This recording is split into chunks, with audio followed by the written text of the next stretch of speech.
Здравейте хора, аз съм Мира. Днес в този клип искам да ви покажа две нови книги. Прощайте, че толкова не се кръста.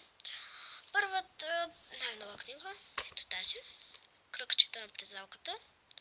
Тук за първи път Луда е в цял вариант на хората на книгата, понеже в другите книги тя е само в половинка, като тук, тук и тук. И ето как изглежда отзад. И най-интересното нещо е, че на края на книгата си можете да се целуне с Луна. А пък в тази книга състезание на кольора се целува с мотел. По-скоро той е целува. И така, сега ще ви покажа втората книга.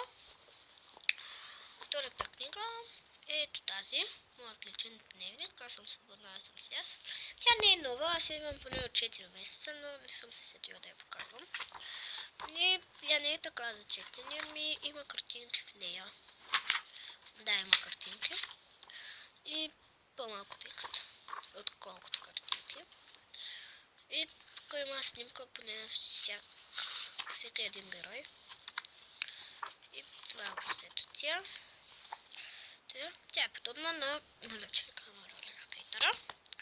Само дето вътре не се пише. На наръчника на ролерскейтъра се пише, има обяснение как се кара и така. И така, сега искам също така към този клип да ви покажа няколко нови неща, които си купих от книжарница Хермес в Добрич. И те са ето тези стикери. И също така това го има на пъзел, а пък това и това, да, го има на покати. А ето това го имам на пъзел. Ако сте гледали подаръците ми за Коледа, ще го видите как се гледа. Ето тук има още стикери, деца почти само на Луна, без този. В този има модел. Този го има на календар, обаче малко по-различен. По-скоро на поката. И също така скупих ето тази химкалка. Така изглежда. Тук имаше една висока сърце, обаче аз не можах да я сложа. Опитвах се да я сложа, обаче тя се пада. Се надявам клипа да ви харесва.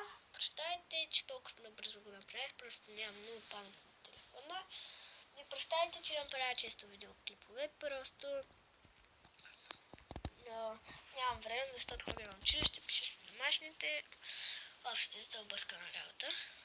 И така е. Довиждане и ще се видим в следващия клип.